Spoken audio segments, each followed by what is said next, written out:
17. John Rabe was touring the city again.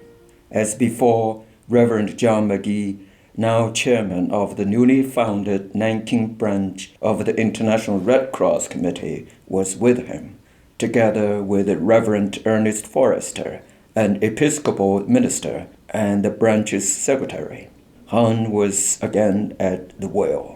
When members of the Safety Zone Committee met early yesterday morning at his headquarters on Ninghai Road, they had come to a quick consensus on the urgent need to establish a branch of the International Red Cross in order to deal with a potential humanitarian disaster, not only within the safety zone, but also beyond its boundaries. Rabe, of course, knew all of the other members personally. Several of them, such as McGee, Drs. Louis Smith, M.S. Bates, Reverend W.P. Millis, and himself were already on the Safety Zone Committee. A few of them, though, were new additions. Ernest Forrester, Dr. Robert Wilson of the University of Nanking Hospital, Professor Millie Vautrin of Jingling College for Women, and two Chinese, Mr. Li Chunnan of the Chinese Red Cross Society of Nanking, and Pastor Sheng Yushu.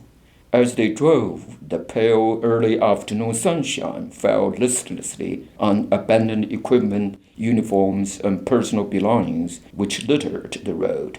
Now and again, Han would spot a hand grenade lying in the middle of the road and deftly guide the car around it. A small Red Cross flag affixed hastily to the car's aerial fluttered nervously as they drove. Once again, McGee used his 16mm motion picture camera, half shielded by his winter overcoat. Japanese troops were scuffling around the city in groups of 10 to 20, smashing open windows and doors with guns, rocks, and bricks, and looting whatever valuables they could find. Not a single shop or home along Songyuan Boulevard and Heavenly Peace Road had been spared. Some of the Japanese soldiers dragged their booty away in crates. Others forced Chinese laborers to transport for them the stolen goods in rickshaws, cars, or on carrying poles. Earlier that day, McGee had taken an ambulance full of wounded Chinese soldiers to the Ministry of Foreign Affairs, which had been transformed into a makeshift hospital.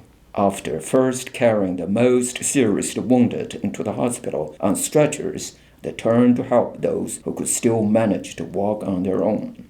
They were just halfway up the steps when a gang of Japanese soldiers arrived.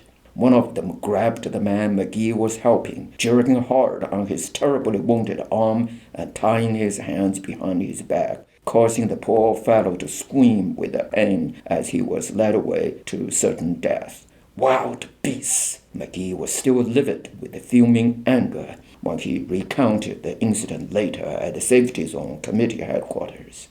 Rabe told Han to stop so that they could get out of the car and examine the dead bodies sprawled on the sidewalks.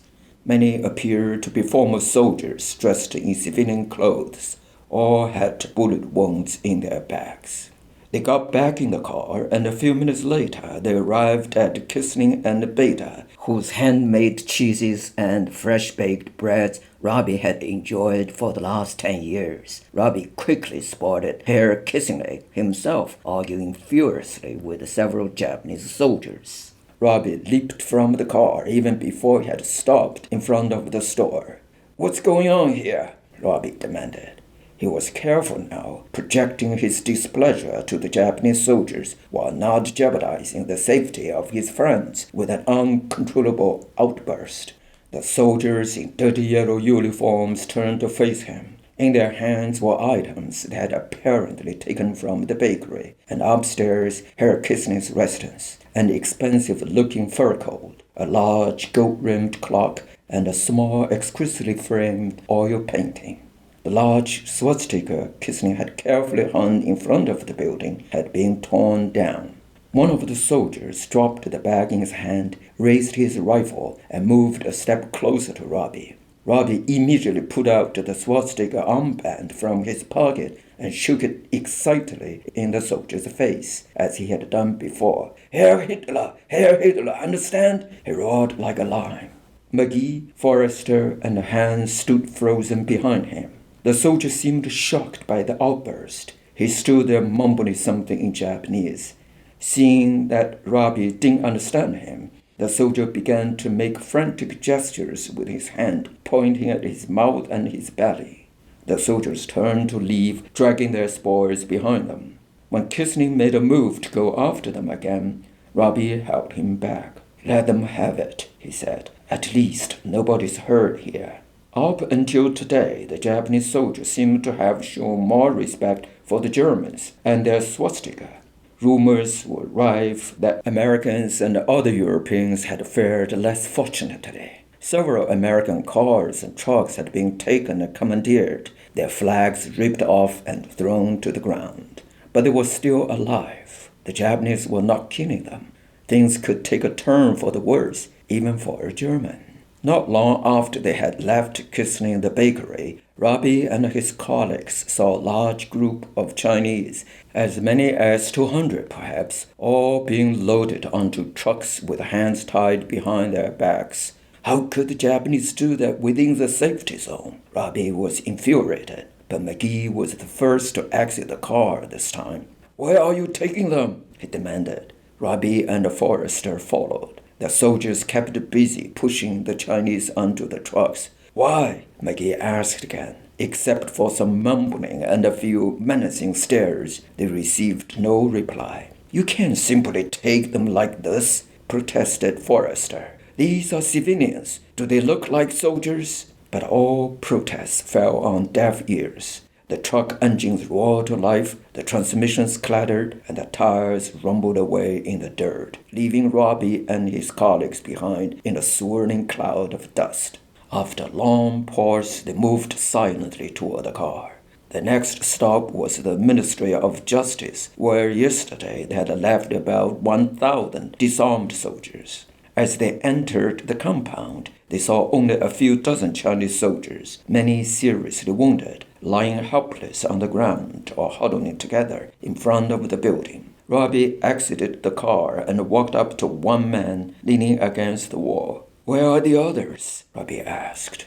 They've just been tied up and taken away, mumbled the wounded soldier. When? About 10 minutes ago. To where? The man gestured forlornly to the gate. Clearly, he did not know. How? Rabe was cut short. The compound echoed with machine gun fire roaring and reverberating from all sides. Rabe crouched instinctively, as did the other man, but realized that the shots were close by, just outside the Ministry of Justice compound. Rabe stood there, utterly shaken. He immediately realized the gravity of what he had done. It was he who told the retreating Chinese soldiers to lay down their arms.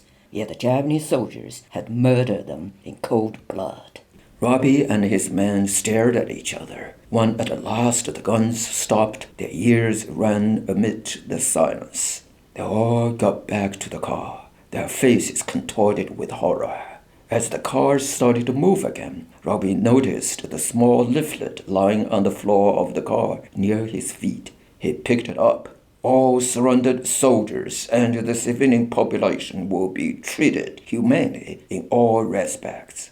He tore the leaflet to pieces, threw the shreds into the air, and watched them flutter as the car drove away. When the men finally returned to the safety zone headquarters at 5 Ninghai Road, they were exhausted and disheartened. The western sky was still hanging on to the last rays of the setting sun before giving itself over to the coming darkness. They were told that several refugee centers in the city were facing dangerous food shortages. McGee, Forrester, and a few other committee members decided to deliver sacks of rice to those centers right away. Rabe arranged to have 7 seriously wounded people who had been lying in the headquarters courtyard for hours transported to the University of Nanking Hospital. Rabe's heart ached at the sight of a kid who had been shot in the lower leg. The burned, acrid wound and the boy's blood-stained pants told him that the wound was serious.